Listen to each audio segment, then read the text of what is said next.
Good evening, children of the night, and welcome. I've been thinking. We've covered a lot of ground and have had a lot going on over the last few months.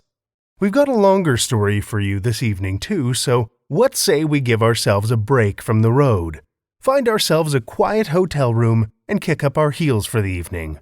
Relax a little. This week we're in Missouri, in Kansas City, Missouri. Let's see what kind of establishment we can find. Rolling into the parking lot of the Capri Motel, it may not be the homiest or most inviting place to stay. The crooked sign in the parking lot commands no guests, while the crumbling outline of what was clearly a pool at some point, and now filled in with concrete, is a bit of a ghostly reminder that this place has seen better times. And sure, even at first glance, it's clearly not the kind of place you'd want to spend a family vacation.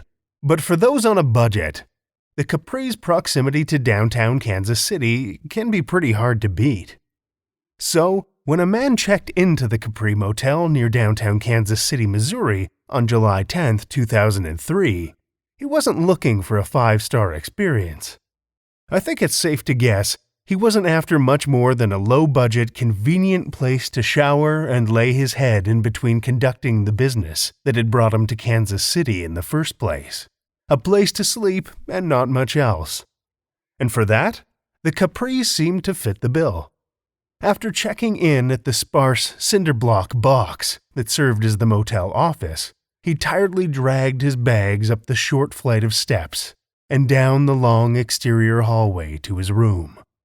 The key jangled in the lock as he struggled to get the door open. And when the door finally creaked open on the small room where he'd be sleeping for the week, his exhaustion from driving all day took over, and he hauled the bags inside and kicked the door closed behind him. He dropped his bags next to the worn dresser and flopped onto the bed. A waft of stale cigarette smoke mingled with a subtle scent of sour rot puffed up from the pock-marked comforter. Judging by the stains on the old threadbare carpet and the torn and tarnished furniture, the room hadn't seen an update in a long time. After a brief and futile search for the missing TV remote, he dragged himself up to the bathroom before flicking off the buzzing overhead fluorescent and climbing into bed. Despite his exhaustion, he didn't sleep well that night, though. The sensation of the thick, dirty air of the room filling his lungs with more than oxygen made it hard to truly relax. In the morning, as he prepared to head out for the day, he stopped by the office to request the staff give his room a more thorough clean. When he arrived back at his room that night, the room looked tidy. The bed had been made, there were fresh vacuum marks on the tired carpet, and new towels in the bathroom. But beneath the slight, lingering scent of deodorizers and cleaners, that sour smell remained. Frustrated at the thought of another sleepless night, he picked up the phone and called the front desk. Despite his pleas and threats, the front desk assured him they'd done everything they could with the room, that it couldn't possibly be as bad as he suggested. They'd send the cleaning staff by again in the morning, they said. Too exhausted to make the trek all the way down to the office to give them a piece of his mind in person, he resigned to make it through the night. Maybe he even sprayed a bit of cologne in the room to help mask the scent enough to give him a few hours' sleep. But the day had been sweltering. The air conditioning, like most other things in the motel, didn't work, and the slight, warm breeze trickling in through the window did nothing to help the heat or the odor. The room was like a jungle, hot and humid, and the smell seemed to grow with every sleepless hour. After only a few fitful hours of sleep, the man, tired and angry, jammed his few unpacked belongings back into his bags and marched down to the lobby. He had had enough, he told them. He was canceling the rest of his reservation and checking out. He'd find somewhere else to stay. There was something wrong in that room, and they had best do something about it. With some frustration from both management and the cleaning staff, a crew was sent to do another thorough clean of the room. But the second the door creaked open, it was obvious to the cleaning team.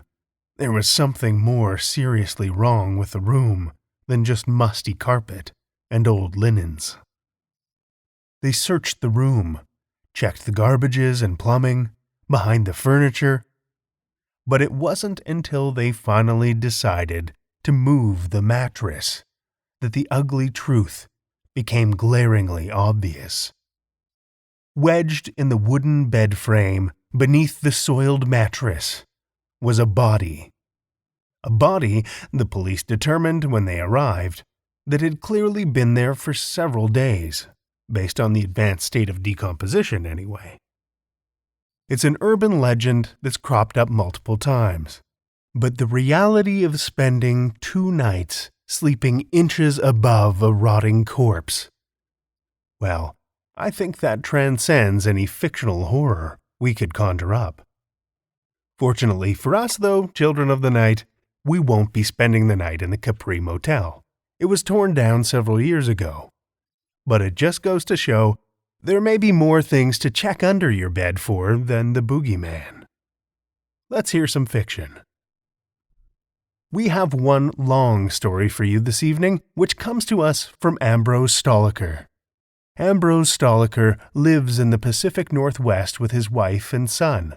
He is the author of 2 horror novellas, Old Hollow, 2018, and The Death Chute, April 2019, both from indie publisher Oriella Leo LLC. His short stories can be seen in Stupefying Stories magazine, Weird City, Creepy Campfire Quarterly, Ghostlight magazine, Sex and Murder magazine, Hunger magazine, Sanitarium magazine, The Tincture Journal, Caron Coin Press's State of Horror, Louisiana, Volume 2 Anthology, and D.A. Owen Publications Horror Anthology, Muffled Scream 1, Corner of the Eye. He is a former newspaper reporter and magazine journalist, and is currently at work on the second draft of a new horror novel. When he isn't writing, Mr. Stolliker works as a digital marketing manager at a global technology company. Children of the night, join me for Ambrose Stolliker's The Shadow Man, a Tales to Terrify original.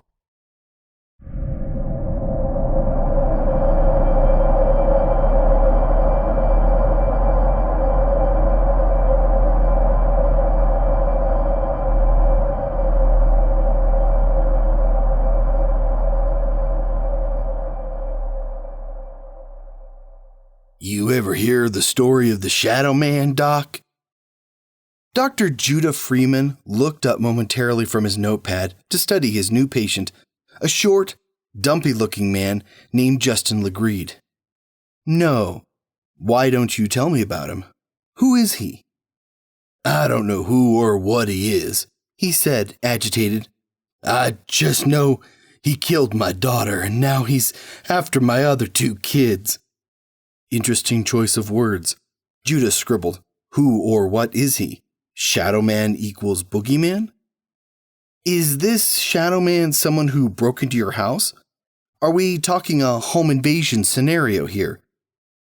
Something like that, he said as he wiped his hands on his sweatshirt, a worn gray thing with the words Legreed's Liquors and Wines, Seattle, Washington, printed on the front. The sweat from his palms left damp stains on the front of his shirt. It's probably easier if I just start at the beginning. Legreed took in a deep breath as if steeling himself to tell his story. The first time I ever saw him was 3 years ago, the night we brought Linda home from the hospital. She was our first baby. I had a bad feeling right away, you know? As soon as I got out of the car, I felt like I was being watched. Like someone was there. I looked around, but there was nothing. No one. Like I said, it was dark and the street lights weren't working for some reason. I probably should have known then that something terrible was going to happen. In all the years my wife Jenna and I lived on Laurel Drive, I'd never seen the lights go off. All I wanted to do was get them inside. He paused. Anyway, as soon as I got them into the house and locked the door, I felt better. Not totally better, but I told myself I was just nervous because I was a new father. I read in a book before Linda was born that becoming a dad can make a guy ultra protective, paranoid even. Is that true? Very true. That protective instinct goes back to the very beginnings of our evolution. Think of yourself as the man standing guard with the spear in the tall grass. Your job is to protect your wife and your child from the lions. It's an instinct that's helped us survive as a species. The man standing guard with the spear in the tall grass. Legrede repeated. I like that, Doc. I like that a lot. Please continue. Right. So the first night I saw him, the shadow man, I helped Jenna get settled with the baby in the nursery and then went downstairs to grab a bite. By the time I finished, it was close to 7:30, so I went back upstairs to check on them. Jenna was sitting in the rocker, nursing Linda. Legrede stopped and his voice took on a softer, gentler quality as he recalled the moment. I remember. Jenna looked so peaceful, so happy. She'd wanted a baby more than anything for a long time. I just stood there and watched her as she slept, and I felt so much love for her. The kind of love that can make a guy jump in front of a bus if it means saving his wife. You ever feel that way about a woman, Doc? Let's stay focused on you, Mr. Legrede. I hear you. Okay. So I was standing there watching Jenna nurse Linda, and then I got that feeling again, like I was being watched. Like we were being watched. So I went to the window and looked across the street, and that's when I saw him. The Shadow Man. Describe him. Legrede nodded. He was more like a dark silhouette than anything else. He was tall and had on what looked like a big black cloak with one of those hood things over his head. What you call it? Jesus, what's the word? Cowl? Yeah, cowl. Anyway, I couldn't see any hands or feet or anything, and his face, Jesus Christ, I'll never forget it. Why? Because he didn't have one. Underneath the cowl, there was just this dark emptiness, like I would have been able to reach my entire arm in there and still not hit bottom. You know, he didn't have eyes either, but for some reason, I knew he was looking at me. I knew it. How did that make you feel, what you saw? Scared at first. I thought it might be one of the neighbor kids screwing around. Their Halloween costumes are so friggin' lifelike these days, you know? Then I thought, maybe it's not someone from the neighborhood. Maybe it's some nut. That's when I got pissed. I mean, it was our first night home as a family, and here's this asshole trying to scare me. So I went downstairs and opened the front door, ready to march across the street and pop him one. But he was gone. He just vanished into thin air. And get this, the street lights were back on. That is peculiar. What happened next? Nothing. For the longest time, nothing. Everything was normal. Jenna and I fell into the normal routine you'd expect with a newborn. Feedings every 2 or 3 hours, changing shitty diapers about just as often.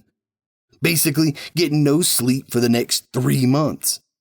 He paused then, and it seemed to Judah like Legrede was trying to get up the nerve to continue. Then I saw him again.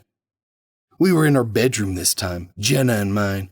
We had a little co-sleeper in there because Linda just wouldn't sleep in the nursery for some reason. Damn crib cost over $400, and this kid refused to sleep in it. She just cried all friggin' night until we moved her into the master bedroom with us. Anyway, Jenna was just putting the baby down and I was in bed. I was about to nod off when I got that feeling again. You know, that we were being watched. Only it was more intense this time. I got up from the bed and went to the window, and there he was. Only this time he was standing at the edge of my driveway, looking right up at me. Did you confront him? Not right away. Jenna asked me what I was looking at and I told her nothing. Just the neighbors putting out the trash.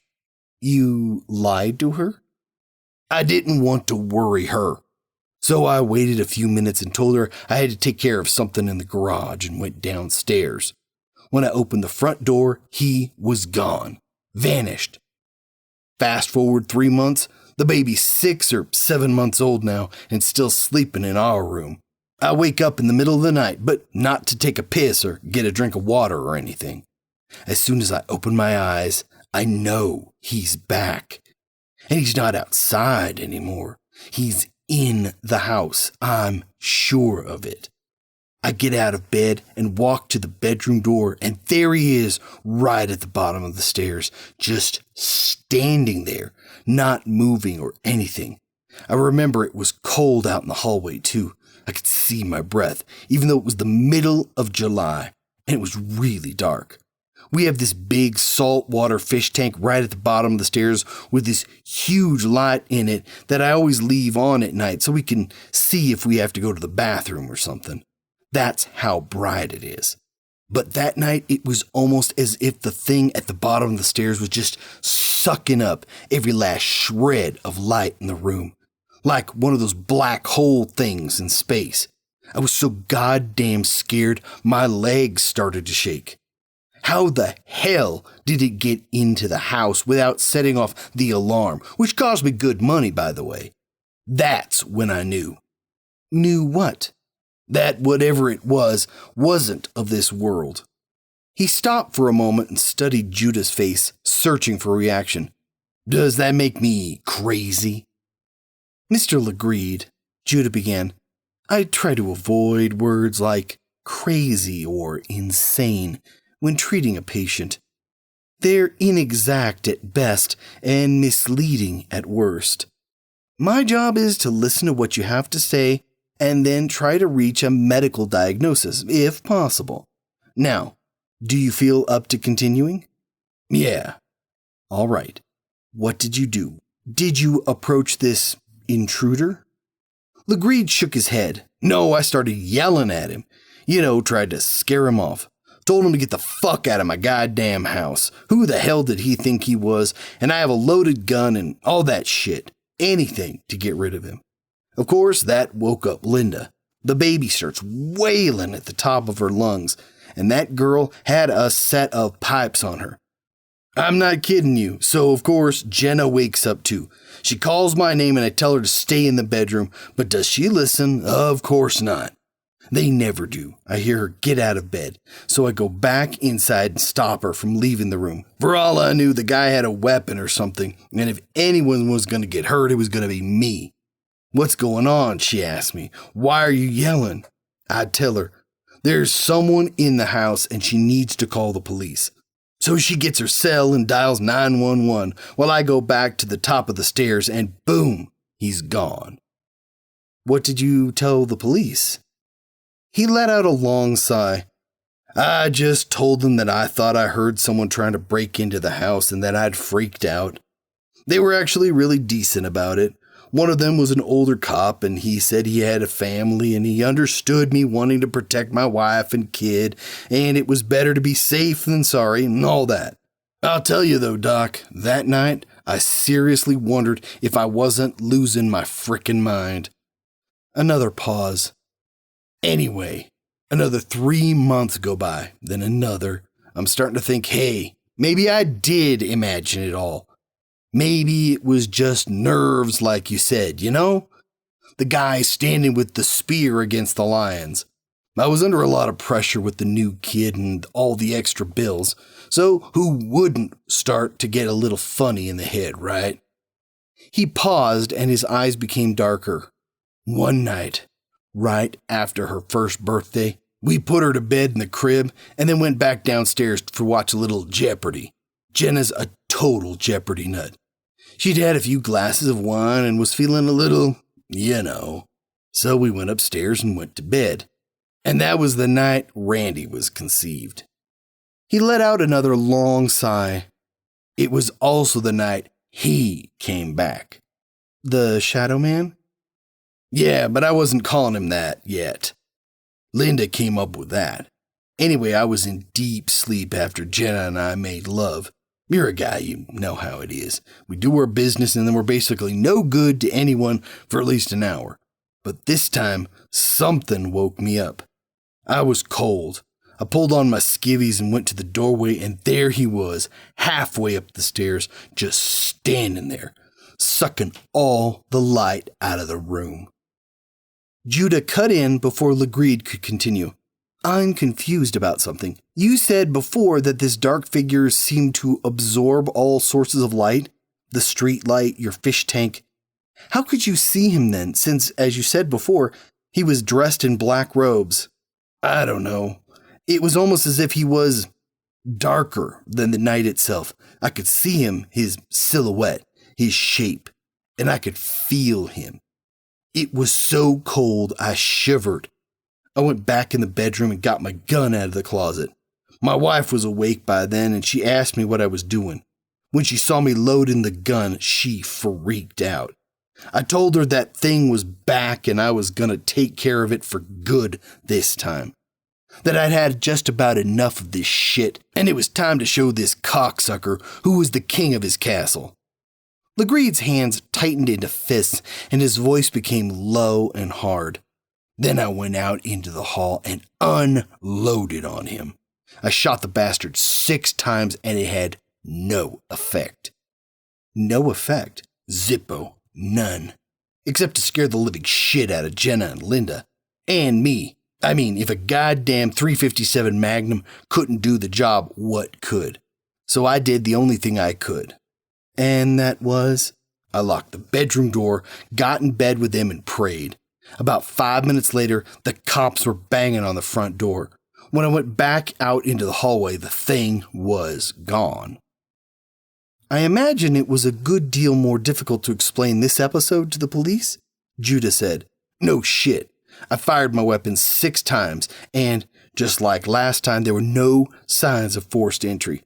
I spent the night down at the station answering 10,000 goddamn questions. The whole time worried that thing would show up at the house again while I was gone. That wasn't the worst part of it, though. After the cops let me go, I had to go home and explain what had happened to my wife. What did you tell her? I told her the truth. I told her exactly what I saw. How did she react? His voice became bitter. She told me I needed to go talk to someone. You need professional help, Justin. Go talk to a shrink, Justin. You're scaring me and the baby acting this way. I should have known better than to tell her what had happened.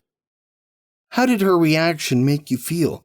It pissed me off, to be totally honest with you. I mean, I know what I told her sounded crazy, but whatever happened to stand by your man and all that crap?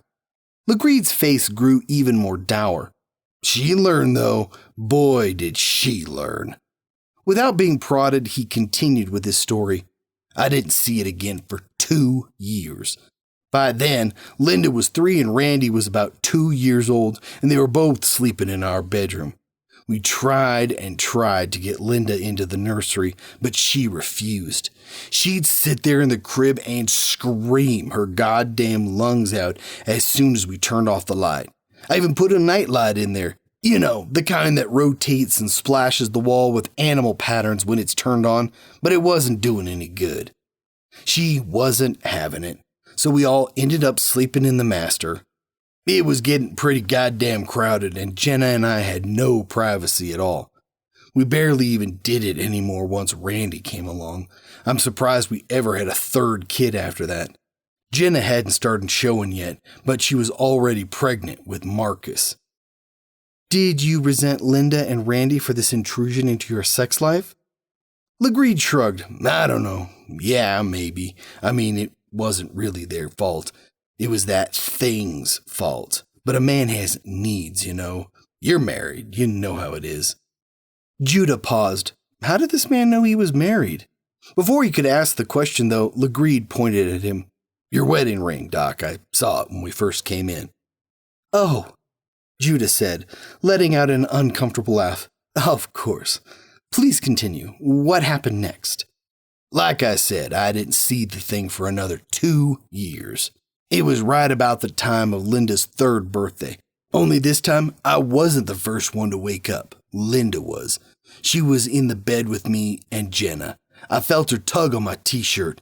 She was pointing at something and saying, "Daddy, Daddy, Shadow Man, Shadow Man, Daddy." I looked up and saw what she was pointing at. He was standing in the doorway. "Do you see him?" Linda said to me. "Yeah, I see him," I whispered back. "Shadow Man, Daddy, Shadow Man."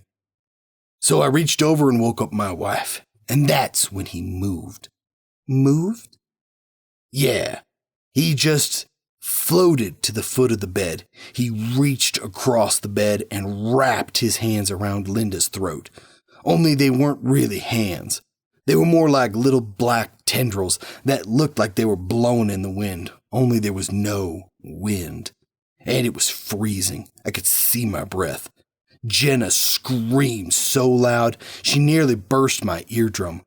Linda started crying, then saying, "Shadow Man, Daddy, Shadow Man, help me, Daddy." I wanted to look away, but I couldn't. She started to gasp and to fight for breath, and her eyes bulged, and she kept looking at me, and all I could do was sit there and watch her die. When he was finished, Legrede buried his face in his hands. He was racked with hard, heavy sobs for several minutes. Finally, he added yet another used Kleenex to the quickly growing pile on the table next to the couch. "Sorry, Doc." Judah held up a hand. "Don't apologize, Mr. Legrede. The death of a child is just about the most painful thing a parent can go through." "Thanks for that, and I'm almost done." He rubbed his palms back and forth across the top of his jeans. When he was finished, the Shadow Man just stood there. His stare went from me to Jenna and then to Randy, who was crying his eyes out now. He stared at Randy for the longest time. He was just a little baby then, but I could tell he knew something terrible was there in the room with us. Something evil. That was when Jenna lost her shit. I mean, really lost it. She threw the sheets aside and jumped at the thing, screaming, "You won't take my baby boy!" Only when she jumped at it, she passed right through it, like it was a cloud of gas or something. She hit the floor so hard she knocked herself out. Then, just like that, it was gone. I called 911 and they sent an ambulance, but it was too late. When the EMT asked me what happened, I just told them that Linda started gasping for breath and then stopped breathing altogether. A few days later, the medical examiner did an autopsy and told us Linda had died of a heart attack. "I've never seen anything like it in such a small child," he told us. He didn't know the half of it. He paused. After that, the Shadow Man vanished for a while, a year, maybe more. This time, though, I knew he wasn't gone, so I tried to get help. I went to a priest and asked him to bless the house. You know, when they do that, they're actually performing an exorcism. I never knew that, and I went to Catholic school my whole life. Anyway, somehow I knew it hadn't worked. Judah interrupted him again. "You say you knew it hadn't worked. How did you know?" "I don't know, but I just knew it wasn't enough, that my kids weren't safe. I knew that one day the Shadow Man would come back, and he did. One night, 2 months ago, there he was standing in the rose garden. The next day, I went down to the spot in the yard where I'd seen him and all the rose bushes had turned black. I didn't say anything to anyone, though, not even Jenna. Especially not Jenna. She's never been the same since that night Linda died, and she's never talked about what she saw that night. I know she saw it, though, or she would have put up a fight about having a priest come over to the house. She didn't, though. She knew why I had them there, and she didn't say a word. What did you do next? Well, the way I figured it, I only had one play left. I thought maybe it was the place that was the problem, you know? Like maybe this thing was a ghost of someone who'd once lived there and he wanted us out. So I put the house on the market and moved us into a rental. He sighed. It didn't make any difference, though. He followed us. Now he's after my other kids. I know it." Legreed ended his story there and looked Judah in the eye. "Well, Doc, what do you think?" Judah chewed his lower lip for a few moments before answering. When he finally did, he measured his words as carefully as he knew how. "Mr. Legreed, you asked me earlier whether I thought you're crazy. I told you that was too simplistic a way to interpret the story you just told me. So I'm not crazy? That thing really exists?" Again, Judah didn't answer right away. "I think you're having difficulty distinguishing fantasy from reality. I don't know enough about you yet to reach any definitive conclusion as to why that is. However, I do think you should come back and talk to me some more. Your wife as well, if at all possible. You said she saw the Shadow Man too, correct?" "I did say that, but you can forget it. She won't come. She doesn't even know I'm here." "What about you? Are you willing to come back?" Legreed shrugged again. "I don't know." Judah put his pen and notepad aside and folded his hands in his lap. "Mr. Legreed, the fact that you came to a psychiatrist, the fact that you had the ability to question whether you're crazy, are both strong indications that you have doubts about whether you really experienced what you say you experienced, and that you want help." Legreed didn't say anything. Judah looked at the clock. They were 5 minutes over the allotted session time. He gave Legreed a sympathetic look. "I'm afraid we're out of time." He got up from the chair. "You don't believe me, do you? You don't believe in the Shadow Man?" Judah stood too. "Like I said before, it doesn't matter what I believe or don't believe." He held out his hand. "I hope you'll come back. Feel free to make another appointment for next week." Legreed shook his head. "Thanks for your time, but you won't be seeing me again." "No? I hope that's not true. I think I could help you." Legreed stopped halfway out the door and said over his shoulder, "You've already helped me more than you could ever know, Doc. Goodbye. And I'm sorry." "Sorry for what?" Again, Legreed didn't answer, and, a moment later, he was gone. When the door closed, Judah fell back into the chair, closed his eyes, and massaged his temples. Judah found Sam sitting at a table at the back of the J&M Cafe, one of the oldest pubs in Seattle. "You look a little worse for the wear," Sam said, getting up and offering Judah his hand. Judah took it and sat down. "I just had the strangest conversation with the patient." "Wanna talk about it?" Judah waved him away. "No, it's all right. I just haven't encountered anyone that clearly disturbed since my days working the psych wards back in D.C. He shivered. "It was real Edgar Allan Poe type stuff. I hope the guy comes back. He needs help." "You sure you don't want to talk about it? Sounds like you do." "No, thanks, though. You know what I want to talk about." Sam smiled. "Let's order first. I'm starving." When the waitress came, Judah ordered a salad and a bowl of clam chowder. "How the hell can you come to a place like this and order health food?" Sam chided him. "I'll have a bacon cheeseburger and a chocolate shake." Judah shook his head. Sam Bishop was almost 65 and pushing close to 300 pounds, yet he still ate like a teenager, smoked like a chimney, and drank like a fish. And somehow, his 3 times divorced mentor still managed to attract women less than half his age. Judah didn't know how he did it. "You're going to kill yourself eating like that," he warned. "You only live once, my friend," Sam said. "So, Johns Hopkins?" Johns Hopkins. When Sam was excited, he smiled with his entire face, and this was one of those smiles. "Well, buddy boy, you're in. All you need is the recommendation from me. You're going home." "Woo!" Judah yelled, clapping his hands together and startling the waitress who had returned with Sam's chocolate shake. "Thank you, darling," Sam said, winking at her. The waitress, who looked no older than 23, smiled back and left. Judah shook his head, but the ridiculousness of their exchange did not dampen his spirits. I bet your wife will be happy when she hears the news, Sam said. She will be. Jillian's like me. She wants to go home. I mean, we've enjoyed our years here in Seattle, but we've had just about enough of the two-season climate. I want to see the leaves change color again. Well, this time next fall, you will. Judah clapped Sam on the back. Thanks, Sam. Your recommendation means the world to me. Haven't given it yet. Judah playfully punched him in the arm. Very funny. The waitress brought their food and Sam took a gigantic bite of his burger, which oozed grease, ketchup, and mayonnaise. When he was finished, he wiped his mouth and said, You sure you don't want to talk about this new patient of yours? Judah shook his head. No, I really don't. I'll probably never see him again anyway. He said he wasn't coming back. He said that?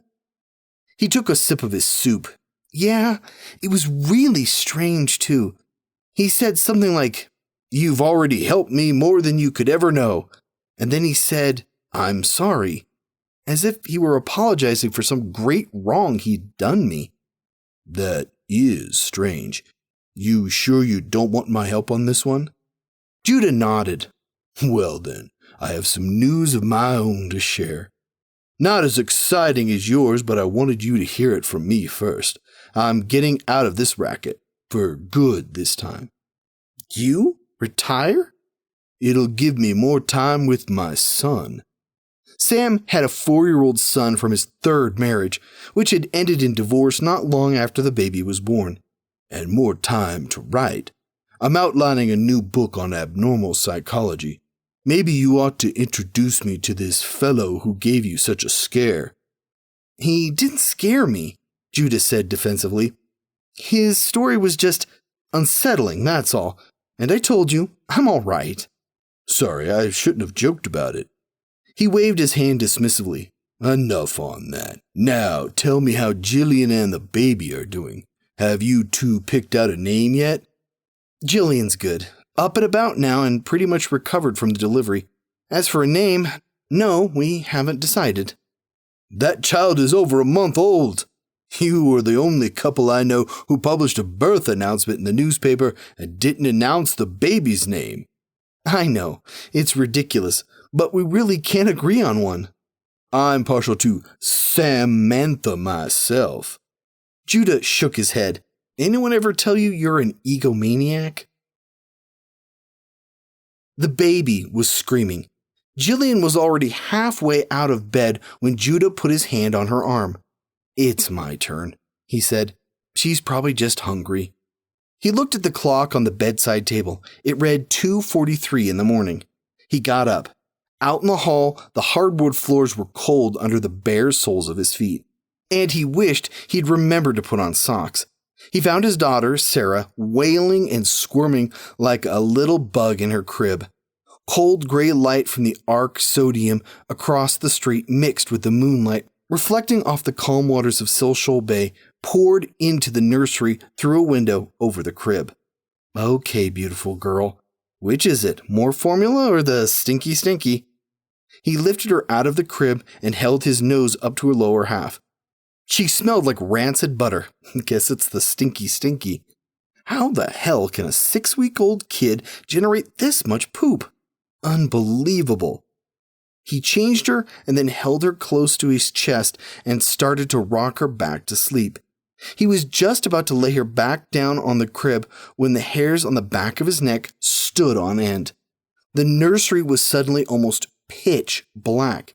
Sarah let out a sharp cry and Judah tried to soothe her. Shh, he whispered, frowning and looking out the window onto the street.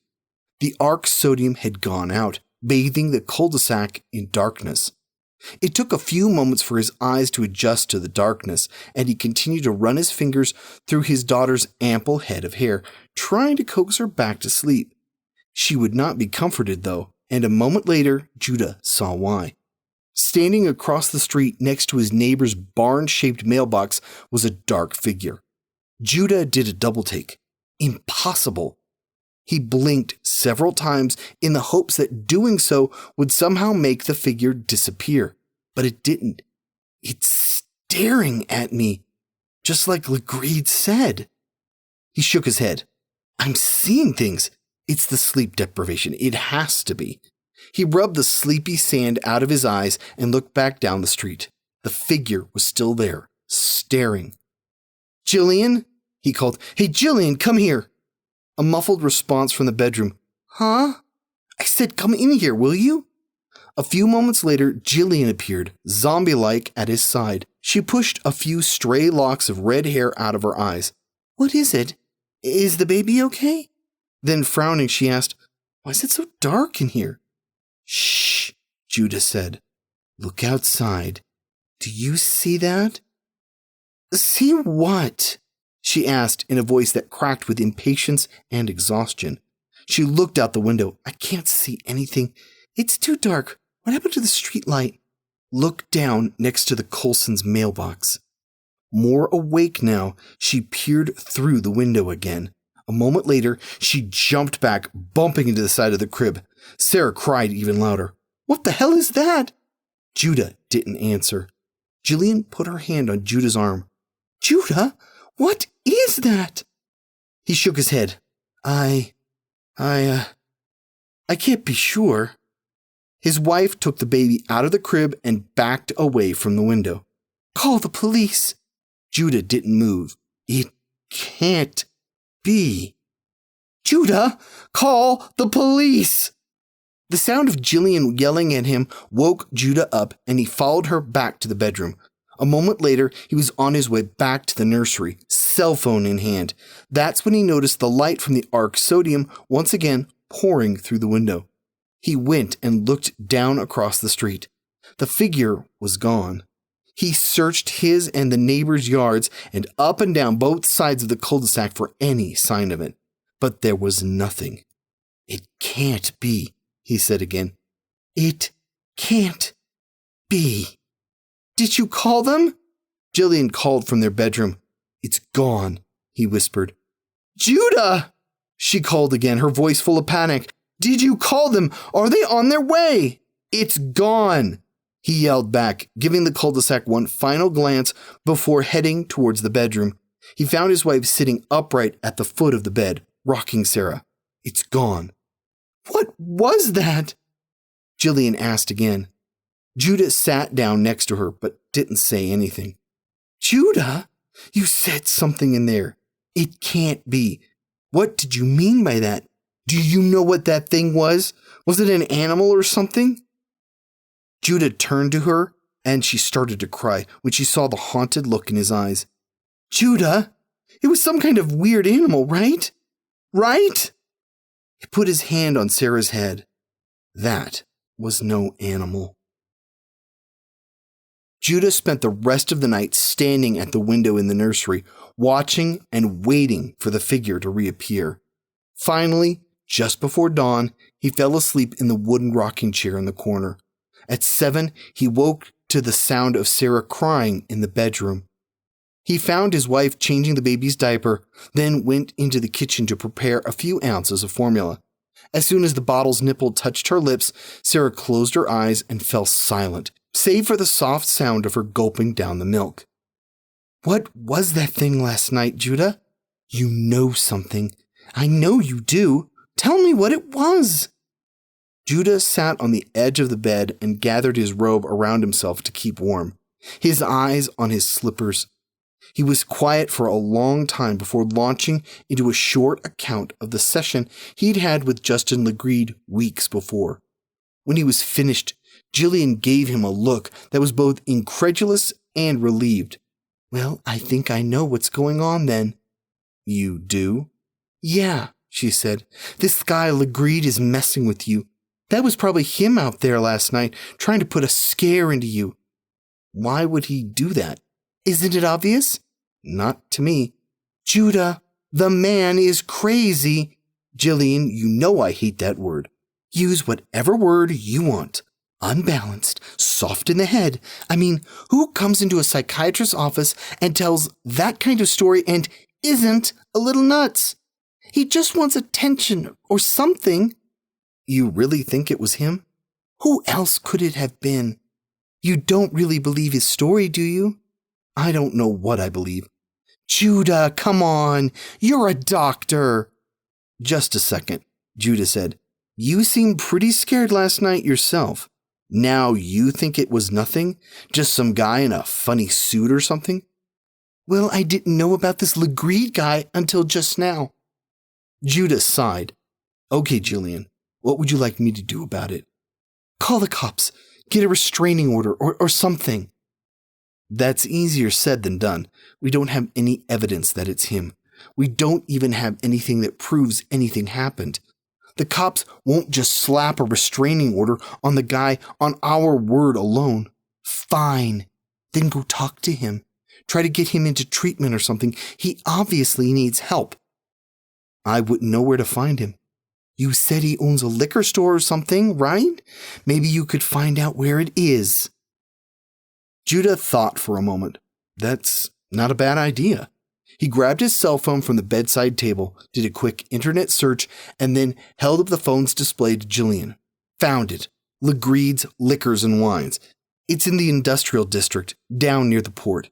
He got up from the bed. I'll get dressed and go talk to him.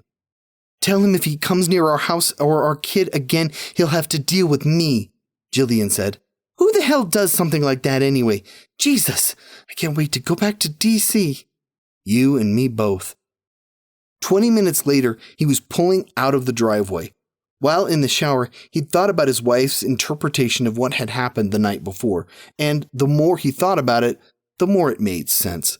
Legrede probably was crazy, and he probably was trying to put a scare into him. Certainly, that explanation was a lot easier to swallow than the possibility that Legrede's story was true, that the Shadow Man had come for Sarah. There was one aspect of what had happened last night that bothered Judah, though, that couldn't easily be explained. The arc sodium suddenly going out and then just as suddenly coming back to life. How had Legrede made that happen? As he pulled away from the house, Judah glanced up at the streetlight. It appeared intact and in perfect working order. Maybe he knows someone at the utility company. He sighed and shook his head. Yeah, right. And maybe you'll win the lottery tomorrow and retire to Virginia Beach. He took a right onto Seaview Avenue and headed south. It was an unusually bright, warm day for October, but Judah didn't notice. He was too distracted by what had happened the night before and nervous about the prospect of confronting Legrede on his own turf. His only source of comfort as he drove was the soothing female voice emanating from his cell phone, providing turn-by-turn directions to his destination. 15 minutes later, he passed the ferry docks, then the baseball and football stadiums, and entered Seattle's industrial district. The next thing he knew, he was parked across the street from a small lot with a post office, a deli, a smoke shop, and Legrede's Liquors and Wines. He got out of the car and scanned the area. Everything the working man needs to slowly kill himself, all in one place. Now that's modern convenience. The sign on the door to Legrede's Liquors and Wines read, "Open." Judah took in a deep breath. Better get this over with. He exhaled and walked across the street. The grip on his car keys so tight he could feel them leaving deep imprints on his palms. When he came to the door, he slowed down and looked through the front window. A woman at the cashier's counter was handing change back to a man dressed in work boots, faded and dirty jeans, and a fisherman's sweater. There was no sign of Legrede. Judah waited for the man at the checkout line to leave and then went inside. An electronic bell chimed as he came in, and the woman turned and watched him as he moved toward a section of shelves marked gins and vodkas. Her eyes narrowed, and Judah hoped she had noticed the thin layer of sweat beginning to form just below his hairline. "Help you find anything, mister?" "What?" Judah said. It came out more like a yelp. "Can I help you find something?" No, thanks." He took a bottle of Kettle One from the shelf, then pretended to peruse the shelf labeled whiskeys for a moment before turning and going to the register. "This everything?" she asked, giving him a closer look. Yeah, thanks. Haven't seen you in here before. No, He froze when he saw her name tag. Jenna. Most guys who come in here have on hard hats, so when I saw you, I knew I had a first-time customer. Hope you found everything you were looking for. When she saw the startled expression on his face, her voice took on a note of concern. Hey, mister, you okay? Judah's voice shook when he spoke. Yeah, listen, is your husband around? The woman frowned. My husband? You a distributor or something? No, a psychiatrist. A She stopped short. A look of dread took over her eyes. Oh, God, please, you don't understand. We didn't have any choice. Suddenly, the nervousness Judah had felt gave way to simmering anger. Where is he, Jenna? I need to talk to him. I haven't seen him yet today. He doesn't usually come in till later. Judah shook his head. Don't lie to me, and don't make me call the cops. Then, with some bluster, I'm a psychiatrist. I could easily build a case for having your husband committed, so tell me where he is now. Her hand shook as she took her cell phone out of her pocket. He's in the back. I'm texting right now. Please don't call the cops. Get him out here, and I won't. A few minutes later, Legrede came through a door next to the walk-in refrigerator. He was dressed in the same jeans and sweatshirt he'd worn the day he'd come into Judah's office. Justin? Jenna said, scared. Legrede held up a hand. It's okay, babe. His eyes fell on Judah. What can I do for you, Dr. Freeman? I think you know why I'm here. Legrede motioned at Judah to follow him. We can talk in the back. I'm not going anywhere with you, Judah said. I came here to tell you to stay the hell away from my house and my family. I see you there again, I'm calling the cops. What? Don't act like you don't know what I'm talking about. Like I told your wife, I'm a psychiatrist, and it wouldn't take much for me to have you committed. Now that's bullshit, Doc, and you know it. Judah started to reply, but his voice caught in the back of his throat. He hadn't expected Legrede to call his bluff. Yeah, Legrede said. You'd think I'd come tell you what I told you without knowing what I was getting myself into. Judah didn't say anything. Legrede gave him a smug smile. You did, didn't you? He shook his head. You took one look at the guy in the holey jeans and the crummy sweatshirt and decided you were automatically smarter than him, didn't you? Well, I got news for you, pal. You ain't that smart. Judah felt himself growing angry again. He pointed at Legrede. Don't come near me or my family again. I'm warning you. Legrede held out his arms as if in surrender. You're barking up the wrong tree, Doc. I'm not the bad guy here. Oh, I suppose the Shadow Man is the bad guy, right? That's right, and if you're smart, you'll listen to what I have to say. Judah decided to try another tack. Listen, Justin, you need help. You can't distinguish fantasy from reality. Legrede finished for him. Yeah, you said all that before. Problem here is you're the one who can't distinguish fantasy from reality. You're crazy, Legrede. Judah spat out as he turned to leave. He came to your house last night, didn't he? Judah stopped. No, you came to my house last night. I see you there again. I'm calling the police. Yeah, what are you going to tell them? You wouldn't be thinking about breaking doctor-patient confidentiality, would you? You do that and I'll sue your ass. Judah searched for a snappy retort, but once again, his voice caught in the back of his throat. Legrede had him right where he wanted him. If he divulged any of what the man had told him in session, he could very well face legal action or lose his medical license. When he spoke next, he sounded pathetic. Why are you doing this to us? Legrede shrugged. I told you, Doc. I already lost one kid. I'm not going to lose another. I did what I had to do. That doesn't mean I feel good about it. What are you talking about, Legrede? You still don't believe me, do you? He looked at his wife, who, up until that point, had remained silent since Legrede had come in from the back. Jenna prodded her husband. Tell him while there's still time, Justin. Tell him what? Judah said, sounding both exhausted and incredulous. Look, Doc, what I have to tell you just might save your little girl. I don't believe this. Fine. Believe it, don't believe it. It's not my problem anymore. Now kindly get the hell out of my store. He turned to leave, then stopped short and said, Oh, the vodka's on the house. Trust me, you're gonna need it. Judah had forgotten all about the bottle of Kettle One. Jenna put it in a small brown paper bag and held it out to him.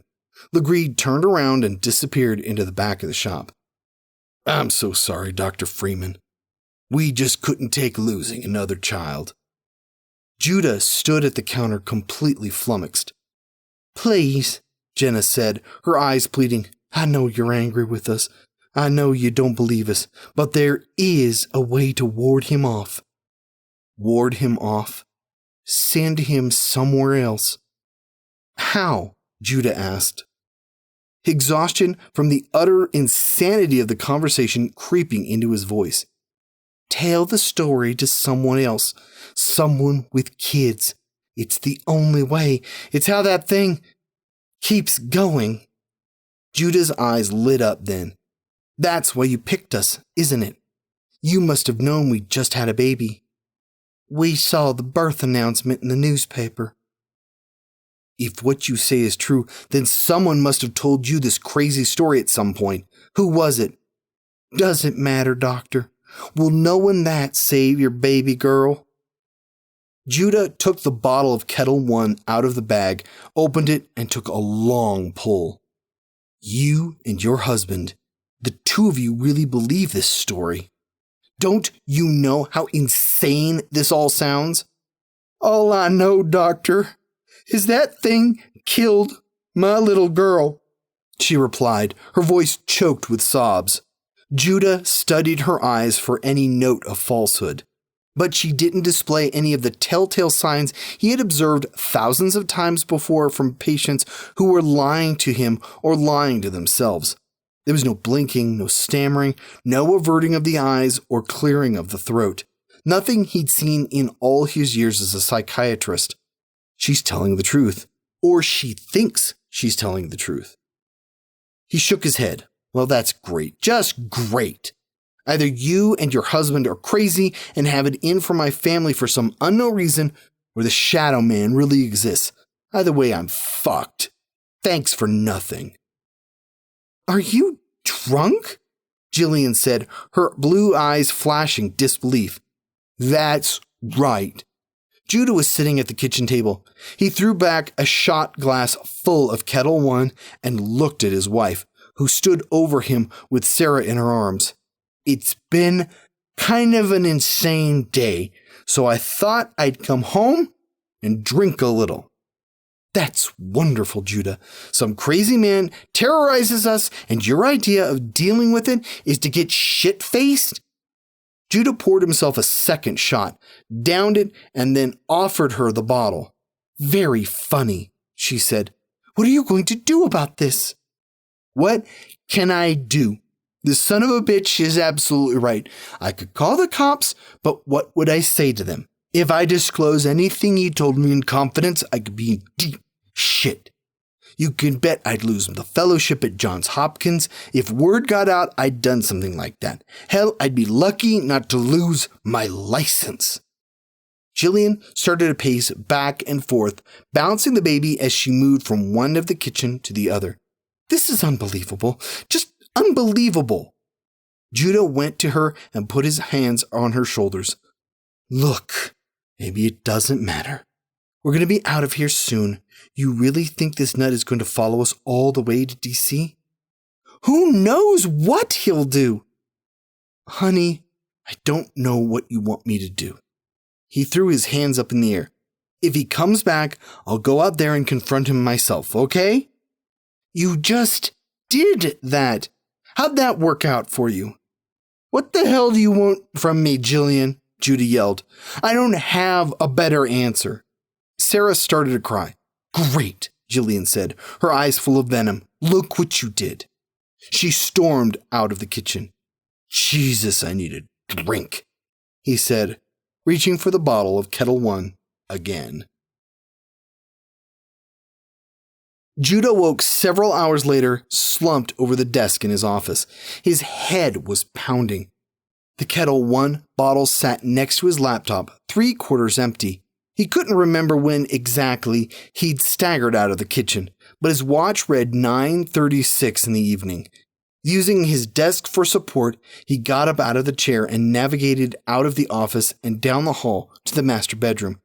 He hadn't gone more than a few steps when his stomach reversed gears, and he felt the contents of his breakfast and liquid lunch coming back up. He just barely made it to the bathroom in time and spent the next 20 minutes retching over the toilet. When he finally lifted his head, he found his wife standing over him with a "serves you right" look on her face. "Close the door if you're going to do that," she said, her voice utterly devoid of compassion. "You'll wake Sarah." Judah felt so awful he didn't have the energy to fight back. Instead, he simply nodded and turned his face back toward the toilet when Jillian closed the door. It took another half hour for him to feel strong enough to get to his feet, open the medicine cabinet, and force a pair of Zantacs down his throat. Even the taste of the water on his tongue made him feel queasy. When he was sure he was in decent enough shape to make the short walk to the bedroom, he gave the toilet one final flush, turned out the light, and wobbled out of the bathroom. A few minutes later, Jillian turned away from him when he sat down on the side of the bed and leaned over to untie his shoes. He was tempted to say something snarky to her, but the baby, letting out a shriek in the nursery, nixed any chances of him getting into it with his wife again. Instead, he got up and went to check on Sarah. He was just a few feet from the crib when goosebumps formed on his arms. It was a clear night with a full moon, yet the nursery was somehow nearly pitch black. He pushed the curtains aside and peered into the darkness. There he was, standing at the edge of his driveway. "Legreed," he said through his teeth, his senses suddenly working overtime. He picked up Sarah and stalked back into the bedroom and flipped on the light. "Wake up, Jillian." "Huh?" she said, lifting her head and shielding her eyes from the sudden bright light. Judah all but shoved Sarah into his wife's arms. "Take her." "What's going on?" "He's back. Legreed's back." "Where are you going?" "To take care of this once and for all." "Judah!" He stomped down the stairs and made his way to the garage, searching for anything that might serve as a weapon to put a scare into Legreed. After a moment, his eyes fell on a tire iron leaning against the wall in the corner of the garage. Perfect. He took it in hand, unlocked the garage, and pulled it open. Please let him still be there. Please just let him still be there. He was. It was darker than he'd ever seen it before, but Judah didn't care. Whatever tricks Legreed was using to knock out the arc sodium across the street were about to end. He had had just about enough. "All right, Legreed, I'm giving you 5 seconds to get the hell out of here, and then I'm going to bash your brains in with this thing," he said, brandishing the tire iron as he approached. The figure at the edge of the driveway ignored him and remained still and silent, its gaze fixed on the window belonging to the nursery. When Judah saw where he was looking, he became enraged. He wasn't going to let this bastard threaten his wife and his baby girl anymore. Almost on him now, Judah seethed. Last chance. The figure said and did nothing. "Fine, you asked for it." He raised the tire iron and swung as hard as he could, expecting to hear the sickening sound of Legreed's skull caving in under the force of the blow. Instead, the tire iron passed clean through the figure's head, and the next thing Judah knew, he was on his hands and knees. The tire iron lay a few feet away. How the hell did I miss him that close? He picked up the tire iron and faced the figure again. Its gaze was still fixed on the second-floor nursery window. "Son of a bitch!" Judah yelled as he swung the tire iron again. This time he not only lost his grip on the iron, but watched as it went flying across the street and landed in the Coulson's hedges. "Legreed," he said to the figure, "is that you?" The figure remained silent. "It's one of those hologram things. It has to be." Legreed hooked up a projector or something nearby. He looked around, but the darkness was almost impenetrable, and even as he did so, he didn't believe what he'd just told himself. Legreed simply wasn't that sophisticated. Judah reached toward the figure. The closer his hand got, the more painful the cold became. His hand felt like it was submerged in sub-zero water. He snapped it back and slowly started to move back towards the garage. At some point, he lost his footing and fell, forced to make his retreat on hands and knees. Back inside, he slammed the garage door shut and locked it. When he looked out the window, the figure was still there. "Oh God," he whispered. "Oh dear God in heaven." "Judah?" The sound of his wife's voice caught him off guard and nearly sent him into cardiac arrest. "Jesus Christ, what the fuck are you doing down here?" She had the baby in her arms. Her voice trembled when she spoke. "I saw you from the window. I saw what happened. What is that thing?" He took her by the arm and pushed her back into the kitchen. "Get back inside, will you?" Under normal circumstances, Jillian would never have stood for being manhandled in such a way, but she was too frightened to protest. "Judah, tell me what's out there, please." Judah didn't say anything. Instead, he went to the window. The figure was still there. "Judah!" He turned to her. "I think Legreed may have been telling the truth." "How is that possible?" "I don't know. I really don't know." Jillian fell into a chair at the kitchen table and began to cry. "It wants the baby, doesn't it?" Judah looked back outside. The figure's gaze was now fixed on the kitchen window. From behind him, he heard her ask, "What are we going to do?" "I'm not going to let him hurt Sarah. I promise you that. I will not let him hurt Sarah." He fixed a hard stare on the figure at the edge of the driveway. Then he drew the curtains and put his arms around his wife and daughter. "I think I know how to stop him." Jillian was immediately awake. "You do? How?" Judah relayed what Jenna Legreed had told him. When he was done, she asked, "You're sure it's the only way?" "I'm not sure of anything anymore. All I can tell you is what the Legreed woman told me." She was silent for a long time. Then finally she said, "Well, we have to do something." "I don't know if I can do it, Jillian. Put another innocent child in danger." "What about our innocent child?" "Jillian, if you don't do it, Judah, I will." "You could do that?" "She's our daughter. What choice do we have?" Judah sighed, exhausted. How the hell is any of this possible? We all going crazy? I thought you hated that word. I'm beginning to see its value. "Judah, she's our daughter." He closed his eyes. After a moment, he said into the darkness, "I'll take care of it." Judah glanced at his watch. Sam was almost 20 minutes late. You could fault the man for a lot of things, but not being punctual isn't one of them. I wonder what happened.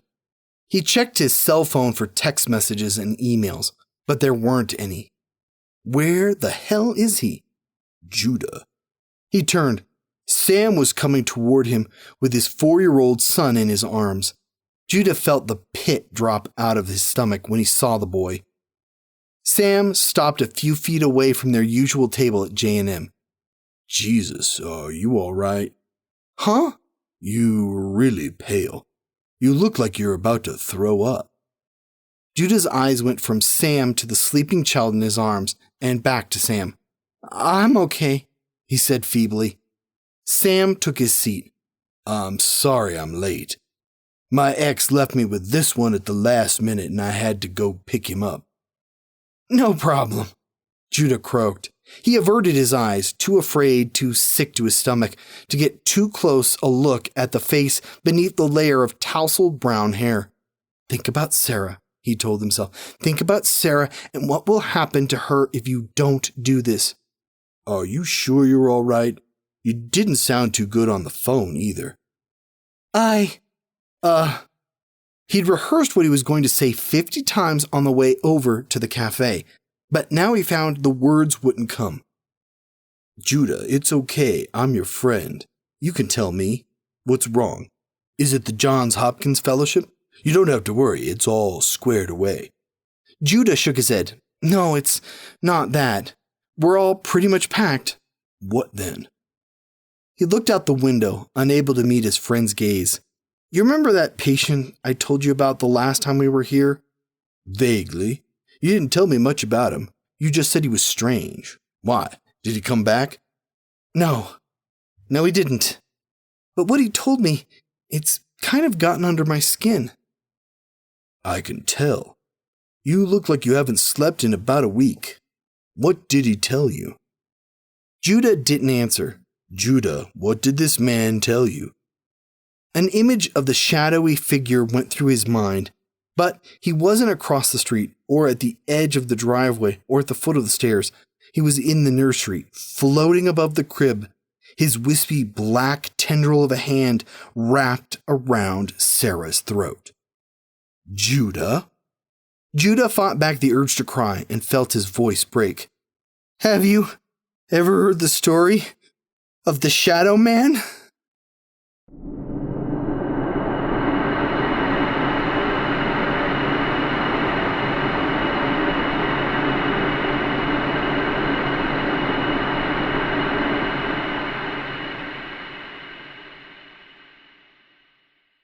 That was Ambrose Stolliker's The Shadow Man, as read by Brian Rollins. Brian Rollins is a voice actor residing in Denver, Colorado. He's voiced over a dozen audiobooks, including the popular Glenn and Tyler series. Horror fans will want to check out his latest narration, Ancient Enemies, by Brian McKinley, a vampire political thriller. You can visit Brian at his website, thevoicesinmyhead.com, or on Twitter at Voices of Brian. Thank you, Brian. Well, children of the night, the hour is late, and we've run out of stories to tell, for now. Don't forget, if you have some terrifying tales of your own, we'd love to hear them. Visit our website and click on the submissions link to find out how you can share your work with us and have it piped into the ears of eager listeners like yourself. Also, we would love it if you would join us on our Patreon page. Even just $1 a month means so much to us and gets us one step closer to making this podcast bigger and better than ever. You can support us in other ways too. Like us or leave a review on Apple Podcasts or wherever you listen to podcasts. Reviews help keep us on the charts so we can worm our way into the ears of new listeners. Our show is produced by our editors Seth Williams and Pete Morcellino, and myself, Drew Sebastini, with theme music by Diane Severson. Tales to Terrify is distributed under a Creative Commons Attribution, Non-Commercial, No Derivatives license. Join us again next week as we creep into your dreams with more Tales to Terrify.